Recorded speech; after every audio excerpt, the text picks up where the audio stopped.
मी गेले 1 महिन्यापूर्वीपासून आमच्या आष्टी मतदारसंघामध्ये जी रामजी योजना रोजगार हमीची जी चालू झाली, त्याच्या अगोदर एक 8, 10, 15 दिवसामध्ये आमच्या आष्टी मतदारसंघात अ, जवळपास 1125 कामं पाझर तलाव आणि गाव तलाव दुरुस्तीसाठी मंजूर झाली. ते एका दिवशी सगळ्या प्रशासकीय निघल्या. त्या 15 दिवसातच त्याचे वर्कआउट काढण्यात आले. ते मस्टर जनरेट करण्यासाठी ते वर्कआउट काढले आणि एकाच रकमेचे जवळपास 20,98,000 20,98,000 काहीतरी वरती. अशा रकमेचे 1125 कामं मंजूर करायचे. ₹225 कोटी रुपयाची जवळपास ते कामं अंदाजे असायला पाहिजेत आणि हे कामं मंजूर करण्या पाठीमागे अ, आमच्या मतदारसंघाचे लोकप्रतिनिधी सुरेश धस यांनीच हे सगळा उपद्व्याप केलेला आहे, असा माझा आरोप आहे. मोठ्या प्रमाणात काही तक्रार वगैरे तुम्ही केली काय पुढचं पाऊल बघ. मी 20 जुलैला तक्रार केलेली आहे माननीय विभागीय आयुक्त 21 जुलैला आणि माननीय जिल्हाधिकारी साहेब. त्याच्यावर माननीय विभागीय आयुक्त साहेबांनी त्याच वेळेस चौकशी बी लावली होती.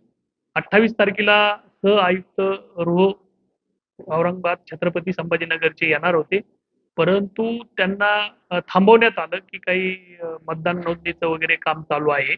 याचं निमित्त देऊन ते थांबवण्यात आलं आणि हे सगळं बनावट डॉक्युमेंट तयार करण्यासाठी या प्रशासनाला वेळ देण्यात आला आणि त्या माध्यमातून काल सहनिबंधक कुणीतरी सोनवणे साहेब त्यांची टीम आमच्या आष्टीला आली होती. त्यांना मी माझं काय मत आहे ते जबाब चौकशीपोटी दिलेला आहे आणि त्यांच्यावर रीतशीर हे सगळे कामं रद्द करावा. कुठल्याही शासनाच्या पैशाचा अपार होऊ नये. कुणाच्या व्यक्तीच्या समाधानासाठी एम-आर-ई-जेचे कामं हे करू नयेत. मंजूर झालेले कामं रद्द करा, असं माझं त्यांच्याकडे काल मी मागणी केलेली आहे. पहिली कामं चालू नव्हती काय? आष्टी तालुक्यात एम-आर-ई-जेचे जवळपास 12,500 पेक्षा जास्त कामं पहिले मंजूर आहेत. पाटोदा तालुक्यात बी 7,000 पेक्षा अधिक आहेत आणि शिरूर तालुक्यात सुद्धा 7,000 पेक्षा जास्त कामं मंजूर आहेत. परंतु हे फक्त पैसे उचलून शासनाच्या पैशाचा अपार करण्यासाठी आमच्या लोकप्रतिनिधी सुरेश धस यांनी केलेला खटाटोप आहे, असा माझा ठाम आरोप आहे. काही तलावाचं अस्तित्व नाहीये हे तितकंच खरं आहे. परंतु यांनी समिती नेमून प्रत्येक जिथं-जिथं यांनी जिओ टॅग केलेलं आहे, जिथं कामाला मंजुरी दिलेली आहे, तिथं ही समिती गेली पाहिजे. हे तपासलं पाहिजे, की तो तलाव दुरुस्त करण्याची गरज आहे का? नाम फाउंडेशनने त्यातला गाळ काढलाय का? मुरुम काढलाय का?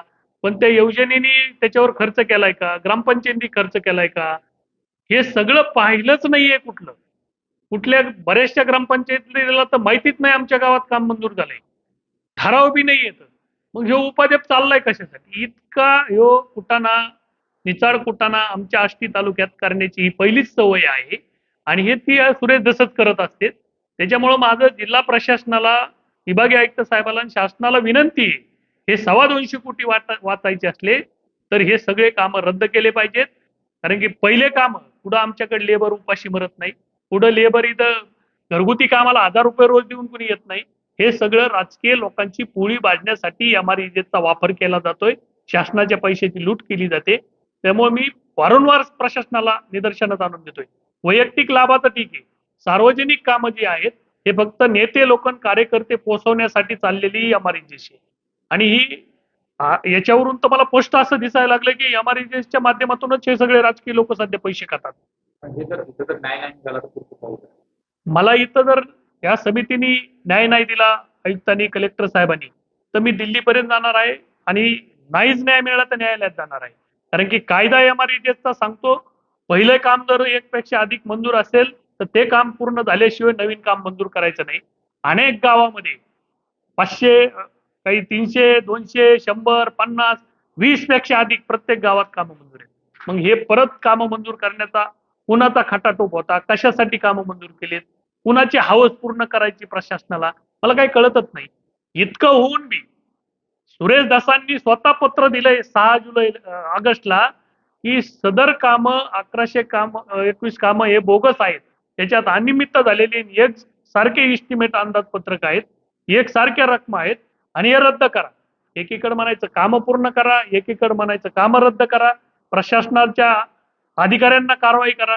हे सगळं पब्लिकला, जनतेला येड्यात काढून स्वतःची पोळी भाजवण्यासाठी सुरेश धसनी चाललेला खटाटोप आहे. ह्यो प्रशासनाने तात्काळ थांबावा, अन्यथा आम्हाला न्यायालयात जावं लागेल.